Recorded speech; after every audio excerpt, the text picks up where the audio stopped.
Halo semuanya, Assalamualaikum warahmatullahi wabarakatuh.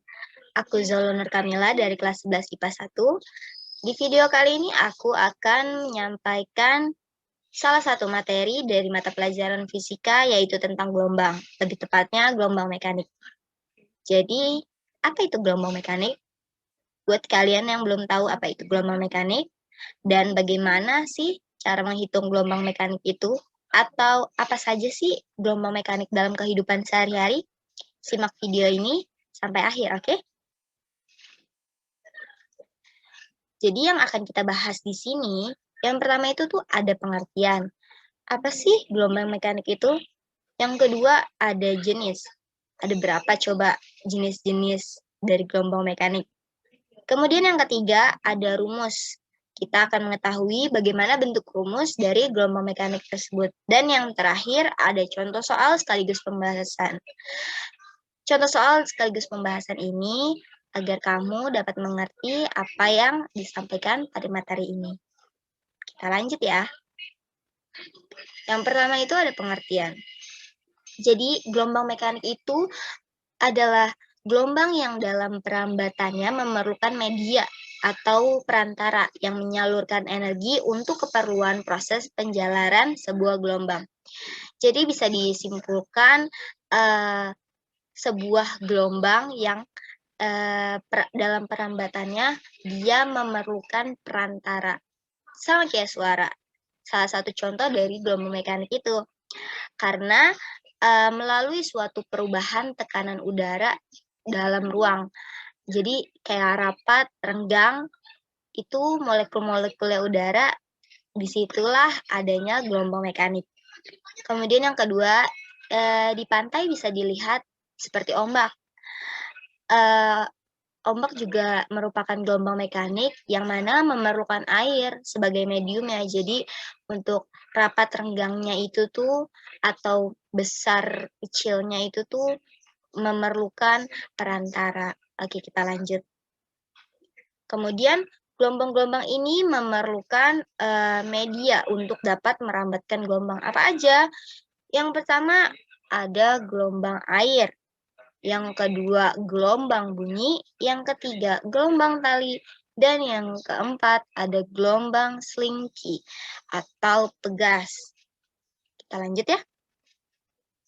Yang kedua, ada jenis. Apa aja ya jenisnya? Yuk kita lihat. Berdasarkan arah rambat dan arah getarannya, dibedakan menjadi dua, yaitu yang pertama ada gelombang transversal, arah rambatnya tegak lurus dengan arah getarannya. Seperti contoh pada gelombang tali. Kemudian yang kedua ada gelombang longitudinal yang arahnya rambat sejajar dengan arah getarannya.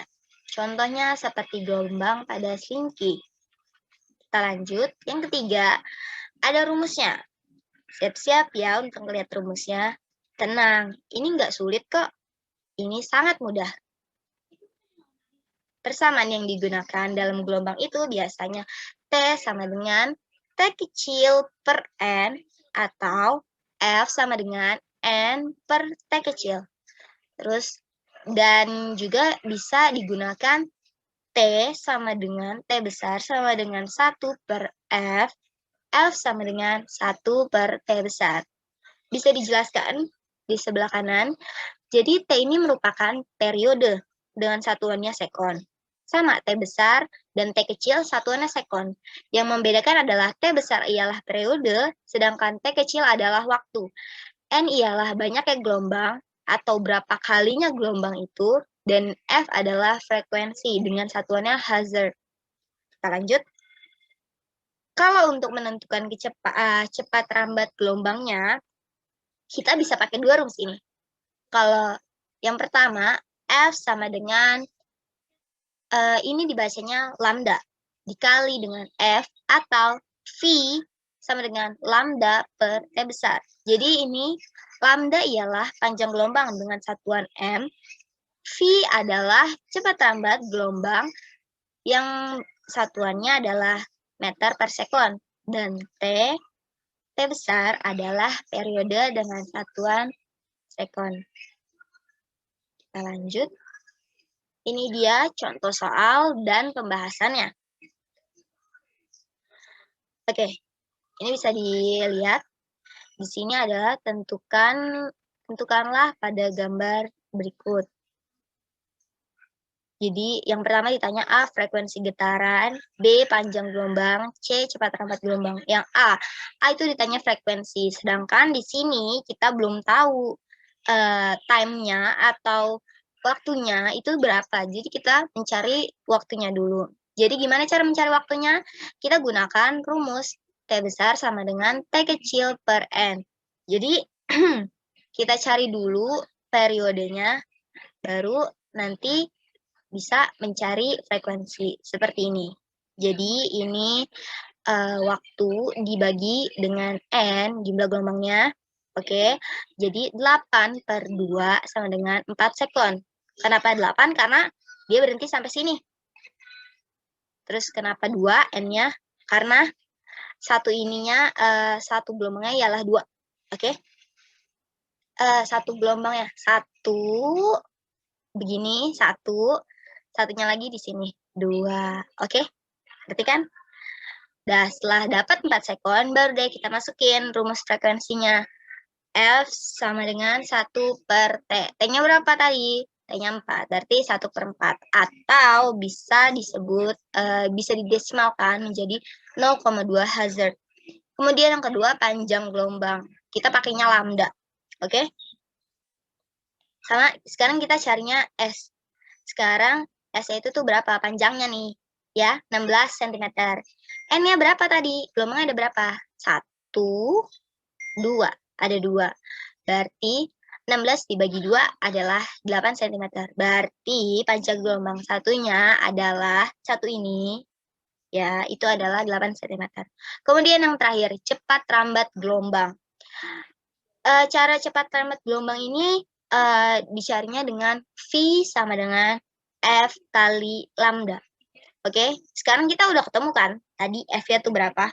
0,25 Hz atau 1 per 4 ya. Dikalikan dengan lambda. Berapa tadi panjang gelombang yang udah kita ketemu? 8 cm. 0,25 dikali 8 sama dengan 2 meter per sekon. Seperti itu.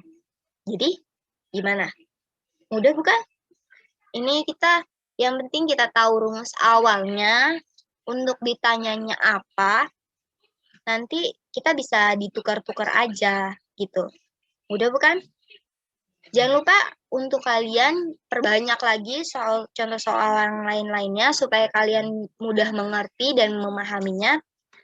Oke, terima kasih banyak telah menonton video saya.